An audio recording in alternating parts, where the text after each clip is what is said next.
Yo, c'est Yamiaed. Poursuivons ensemble l'aventure OCG Structures avec un duel opposant deux archétypes assez célèbres. Le premier tournant autour de Jinzo avec l'ajout de ses supports sortis en septembre dernier et le second, les anges déchus, accompagnés de ces derniers supports comme ceux sortis en août dans l'ascension du dueliste. Exact. Bon, et comme d'habitude, je vous recommande tout de même d'avoir déjà vu les épisodes précédents. Sur ce, bonne vidéo.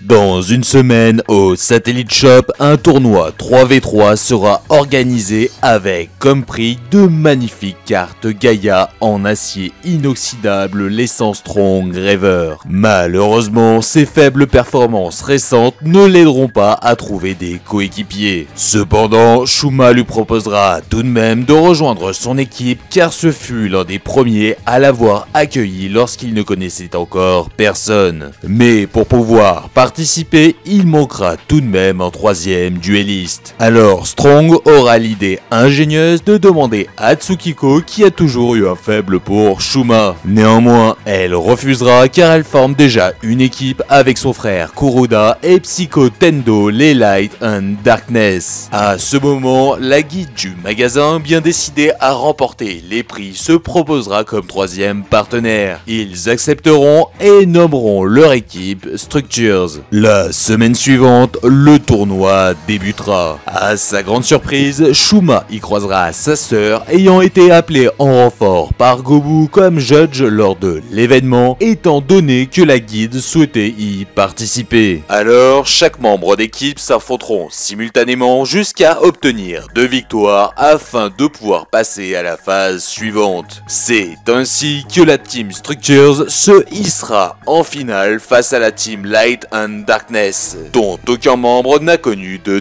défaite. Désormais, tous les duels se dérouleront tour à tour, et ce seront les deux demoiselles qui ouvriront les hostilités, ce qui visiblement déplaira à Kuroda. La guide débutera la partie en piochant 2 cartes supplémentaires grâce à l'ange déchu Xkel. Puis pour rappeler les 2 cartes défaussées, elle utilisera Contact sur Superbia ainsi que l'effet de ce dernier. Alors elle terminera son tour en posant une carte face cachée. Tsukiko commencera par invoquer spécialement Méga Cyber Psychique, puis normalement Injecteur Jinzo qu'elle sacrifiera afin d'invoquer Jinzo la menace machine. Puis elle le sacrifiera également pour invoquer Jinzo et détruire la carte piège posée. Ensuite, elle utilisera ces 2 monstres pour faire l'invocation X6 de Jinzo superposé qui prendra le contrôle de Xkel qu'elle enverra au cimetière avec l'effet de communication avec le cosmos pour appeler son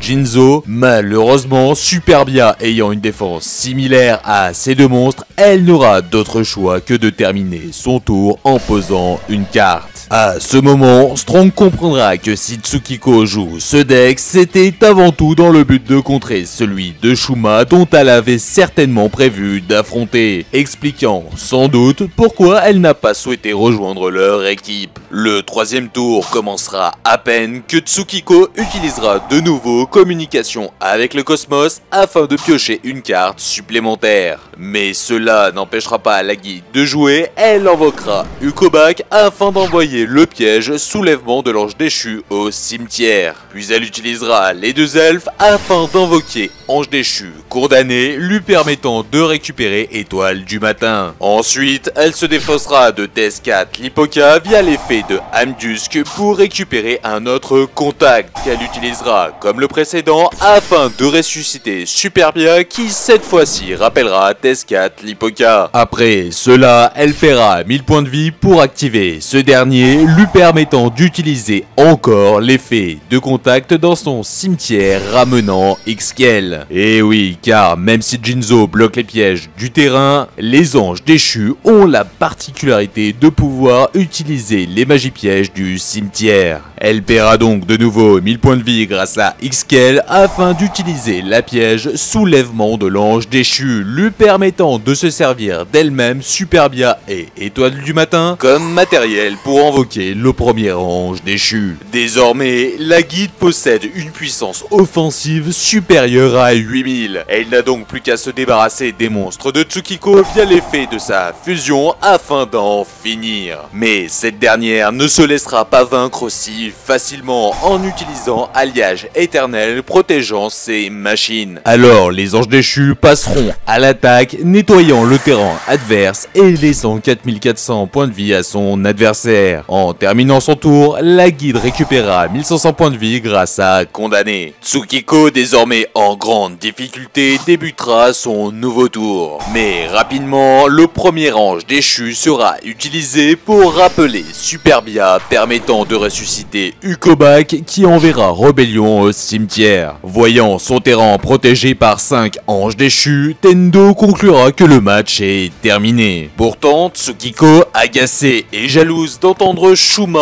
encourager la guide depuis le début du duel, ne s'avouera pas vaincue. Elle invoquera normalement Chevalier Armageddon qui enverra Résurrecteur Jinzo au cimetière, alors ce dernier rappellera Injecteur. Mais ne voulant pas lui laisser une seule opportunité, son adversaire activera TS4 Clipoka afin d'utiliser Rébellion. Cependant, Tsukiko, mécontente d'avoir été interrompue, deviendra furieuse et activera Invocation Infernale Téméraire afin d'appeler 3 Jinzo. Alors la guide invoquera 2 Superbia et utilisera l'effet de Rébellion pour se débarrasser d'un Jinzo. Ensuite, Tsukiko se servira à nouveau d'injecteur pour appeler la menace machine. Ce dernier lancera alors une offensive suicide sur le premier ange déchu. Et au moment de la damage step, elle activera limiteur Removal, renversant complètement le cours de ce duel. Tous les Jinzo surboostés terrasseront les elfes, lui permettant ainsi de gagner. Alors, comme à son habitude, la guide lui demandera une revanche, mais comprendra rapidement que ça n'est pas le bon moment.